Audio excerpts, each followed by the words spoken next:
નમસ્કાર મિત્રો, તારીખ છે 10 ઓગસ્ટ 2026 વાર છે આજે સોમવાર। આજના વિડીયોની અંદર ઝીરો બજાર વિશે સંપૂર્ણ ચર્ચા વિડીયોની અંદર કરવાના છે। તે પહેલાં દરેક મિત્રોને ખાસ નંબર વિનંતી કે આપણી ચેનલ ઉપર જે મિત્રો નવા આવ્યા હોય તો ચેનલને ખાસ સબસ્ક્રાઈબ કરી દેજો અને વિડીયો પસંદ આવે તો વિડીયોને લાઇક કરી દેજો।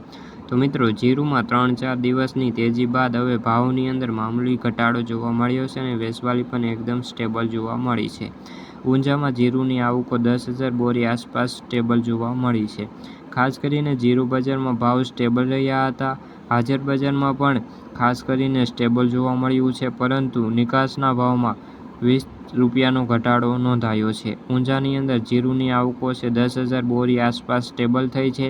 જીરુ બજારમાં છેલ્લા 2-3 દિવસની અંદર સુધારા આવ્યા બાદ આજે બજારમાં નવી લેવાલી ન હોવાથી બજારમાં ઘટાડો જોવા મળ્યો છે। ખાસ કરીને જીરુ વાયદો છે 200 રૂપિયા વધુ ઘટાડો નોંધાયો છે। જીરુના વેપારીઓ કહે છે કે વરસાદની પેટર્ન ઉપર જીરુ બજારમાં કોઈ પણ વધઘટ આવી શકે છે। ઓગસ્ટ મહિનામાં પણ સારો વરસાદ પડી જશે તો જીરુ બજારમાં બહુ મોટી તેજી થાય તેવા સંજોગો દેખાતા નથી। નહીંતર તો જીરુ બજારમાં સપ્ટેમ્બરમાં તેજી આવે તેવી સંભાવનાઓ વેપારીઓ દ્વારા વ્યક્ત કરવામાં આવી છે। તો મિત્રો, આ હતી જીરુને લગતી આજની ચર્ચા। વિડીયો ગમ્યો તો વિડીયોને લાઇક અને સબસ્ક્રાઈબ કરી દેજો। ફરી મળીશું આવા બીજા વિડીયો સાથે, ત્યાં સુધી બધા મિત્રોને જય જવાન જય કિસાન।